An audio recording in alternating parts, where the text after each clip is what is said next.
Популистичка мерка на владата е замрзнувањето на цените, тврдат представници на Стопанската комора. Во разговор за Телма велат дека се спротивставуваат на ваквата непазарна и неекономска одлука, која е со краткорочен ефект за граѓаните, а ќе има долгоречни последици по фирмите.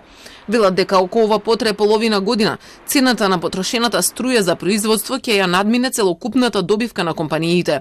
Споредуваат со Србија, каде веќе е донесена ваква мерка, но велат дека таму државата прво обезбеди стабилна цена на енергијата и гасот, па потоа ја замрзна цената на прехранбените производи. Уште поголем негативен ефект ќе има доколку Србија престане да извезува суровини кон Македонија, со што може да се случи дел од компаниите да го стопираат производството. Токму поради ова од комората велат дека е подобро да се преговара за контролирано покачување на цените, но никој нив не ги прашал од владата пред да биде донесена ваквата мерка. Телма разговараше и со дел од стопанствениците.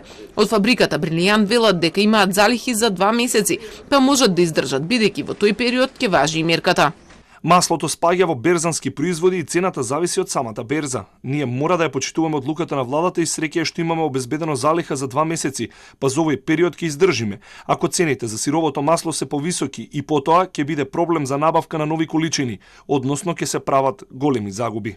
Со вчерашната одлука владата ги замрзна цените на основните прехранбени производи: леп, шеќер, брашно тип 400, сончогледово масло за јадење, трајно млеко, свежо месо и сувомеснати производи и сирење и урда. Остануваат на нивото на кое биле на 1 декември се до 31 јануари следната година, но не ја исклучи можноста за продолжување доколку состојбата на пазарот и понатаму го бара тоа. Но во неа не предвиде што ќе се случи ако компаниите го прекинат производството. Министерот за економија Крешник Бектеши вели дека ако проценат дека е потребно, ќе им помогнат на фирмите со нови мерки.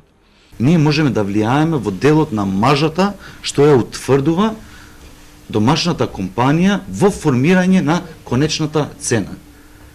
Што се однесува до производството на одредени продукти кои се произведуваат домашно, ние паралелно имаме други механизми преку Законот за директна поддршка на инвестициите, преку субвенционирање на одредени производи, што веќе ги реализираме и ги имплементираме и во претходните години, а секако дека од почетокот на наредната година дополнително ќе ја зголемиме поддршката за вакви производи.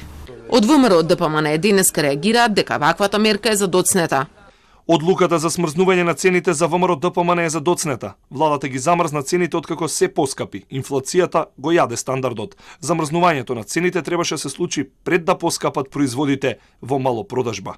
Министерот за економија Бектеши пак денеска се сретна со министерот за економски развој на Словенија Здравко Почивалчек. Таму тој вели дека не се интервенирало во цените на исхраната, но е поврзано со цената на струјата која Словенија има доволно од домашно производство.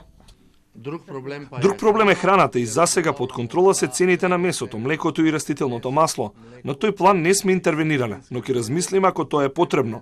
Мислиме дека се зависи од геополитичката состојба на цената на електричната енергија, која би можела да влијае на цената на останатите производи. Инаку, се поизвестно е дека во земјава цената на електричната енергија после нова година ќе се зголеми, но не се знае за колку. Во меѓувреме производството е намалено, а Македонија презема скапа струја од европската преносна мрежа.